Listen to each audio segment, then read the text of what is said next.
The Evil Forest Christmas. 6 friends, bound by their shared experience in the National Youth Service Corps (NYSC), decided to spend Christmas together. The group comprised 4 girls, Amaka, Bimbo, Chisholm, and Funmi, and 2 boys, Dele and Kene. They had grown close during their service year and promised to make the season memorable. Amaka, the adventurous one, invited them to her hometown in a remote village in the southeast of Nigeria.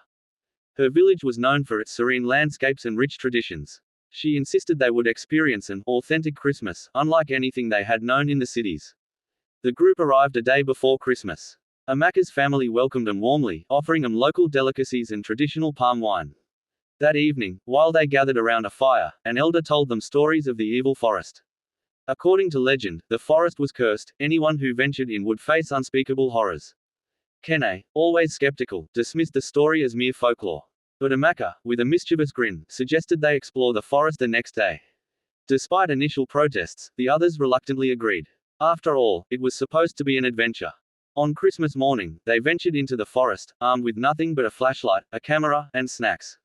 The forest was dense, with towering trees that blocked out the sunlight. The air was eerily quiet, save for the occasional rustling of leaves. At first, it seemed harmless. They laughed and took pictures, mocking the supposed curses.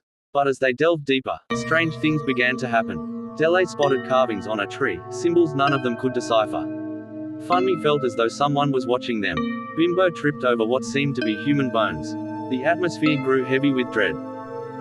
Suddenly, Chisholm let out a blood-curdling scream. She had wandered ahead and stumbled upon an ancient shrine with decayed offerings. Before anyone could react, a shadowy figure emerged from the trees, moving unnaturally fast.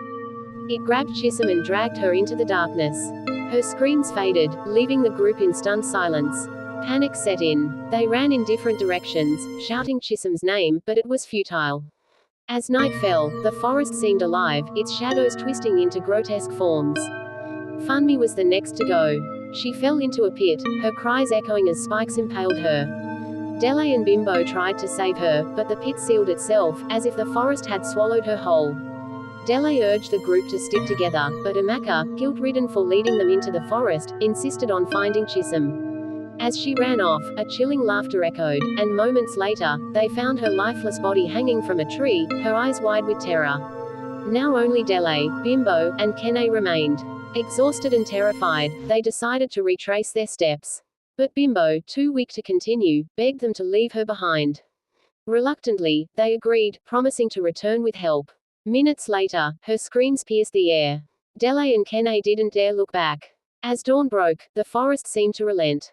Dele and Kene stumbled upon the same path they had entered. Gasping for breath, they emerged into the village, collapsing in front of Amaka's family. The villagers were horrified but not surprised.